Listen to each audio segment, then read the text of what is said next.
তফসিল কেন্দ্র করে নির্বাচন ভবনে নিরাপত্তা জোরদার। গণ অধিকার পরিষদে যোগ দিচ্ছেন আসিফ মাহমুদ। নির্বাচনে জনগণকে হা না ভোট দেওয়ার বোঝানোর বড় চ্যালেঞ্জ, তথ্য সচিব।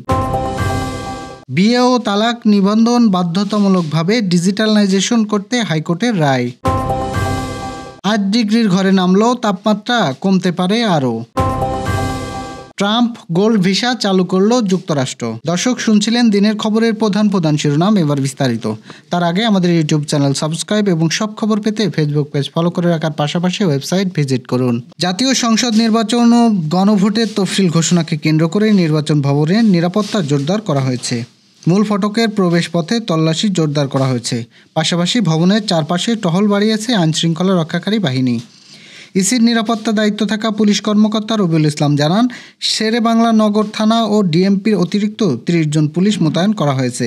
র্যাব টহল দিচ্ছেন প্রতিনিয়ত। এদিকে গতকাল জাতীয় সংসদ নির্বাচন ও গণভোটকে সামনে রেখে জাতির উদ্দেশ্যে প্রধান নির্বাচন কমিশন এএমএম নাসির উদ্দিনের ভাষণ রেকর্ড করা হয়েছে, যা আজ বৃহস্পতিবার সন্ধ্যা 6টার পর বাংলাদেশ টেলিভিশন ও বাংলাদেশ বেতারে প্রচার করা হবে।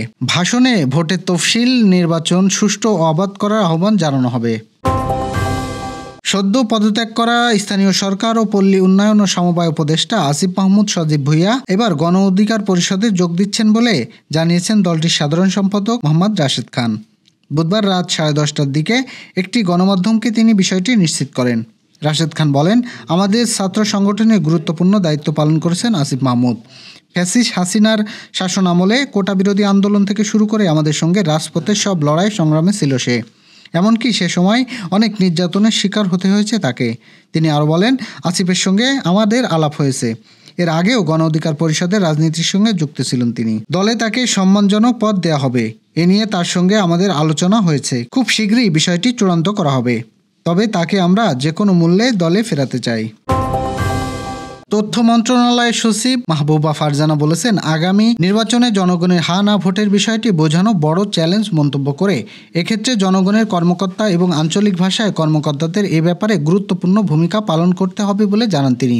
বৃহস্পতিবার সচিবালয়ে তথ্য অধিদপ্তরে মতবিনিময় সভায় তিনি একথা বলেন। সভায় প্রধান কর্মকর্তা মিনহাজুল কবিরের সভাপতিত্বে তথ্য সচিব বলেন, আগামী জাতীয় সংসদ নির্বাচন সুষ্ঠু, গ্রহণযোগ্য ও স্বচ্ছতার সাথে করতে সরকার বদ্ধপরিকর। এ ব্যাপারে সরকারের সর্বাত্মক সহযোগিতা করতে হবে। গত 15 বছরে নির্বাচনে জনগণের তিক্ত অভিজ্ঞতা হয়েছে মন্তব্য করে তিনি আরও বলেন, জনগণকে নির্বাচন ও ভোটের কেন্দ্রে আসার ব্যাপারে আগ্রহী করে তুলতে হবে, বিশেষ করে তরুণ, নারী ও অনগ্রসর অঞ্চলের ভোটারদের। হা না ভোটের বিষয়ে জনগণকে সহজভাবে বোঝাতে হবে। এ কারণে বিষয়টির সঙ্গে তারা পরিচিত নন। নির্বাচন উপলক্ষে 30টি জেলার সাংবাদিকদের প্রশিক্ষণের ব্যবস্থা করা হবে বলে তিনি জানান। বিয়ে ও তালাক নিবন্ধন ডিজিটালাইজেশন করতে সরকারের নির্দেশ দিয়েছে হাইকোর্ট। সব নাগরিক যেন ডিজিটালাইজেশনের সুবিধা ভোগ করতে পারেন তা নিশ্চিত করতে হবে বলে নির্দেশ দেওয়া হয়েছে। এ বিষয়ে জারি করা রুল চূড়ান্ত শুনানি শেষে বৃহস্পতিবার বিচারপতি ফাহমিদা কাদের ও বিচারপতি মোহাম্মদ আসিফ হোসেনের সমন্বয়ে গঠিত হাইকোর্ট বেঞ্চ এ রায় ঘোষণা করেন।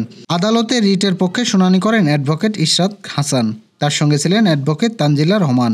রায়ে আদালতে পর্যবেক্ষণে বলেন, বর্তমান ব্যবস্থায় বিয়ে ও তালাকের তথ্য কার্যকরভাবে যাচাই করা সম্ভব হয় না, যা পারিবারিক স্থিতিশীলতাকে ক্ষুণ্ণ করে এবং অনেক ক্ষেত্রে সন্তানদের বৈধতা নিয়ে জটিলতা তৈরি হয়।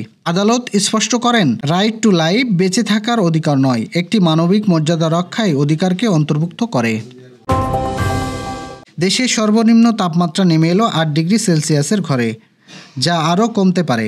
বৃহস্পতিবার এমন পূর্বাভাস দিয়েছে আবহাওয়া অফিস। আবহাওয়াবিদ তরিকুল ইসলাম নেওয়াজ কবির জানিয়েছেন, দেশের সর্বনিম্ন তাপমাত্রা রেকর্ড করা হয়েছে তেঁতুলিয়ায় 8.9 ডিগ্রি সেলসিয়াস।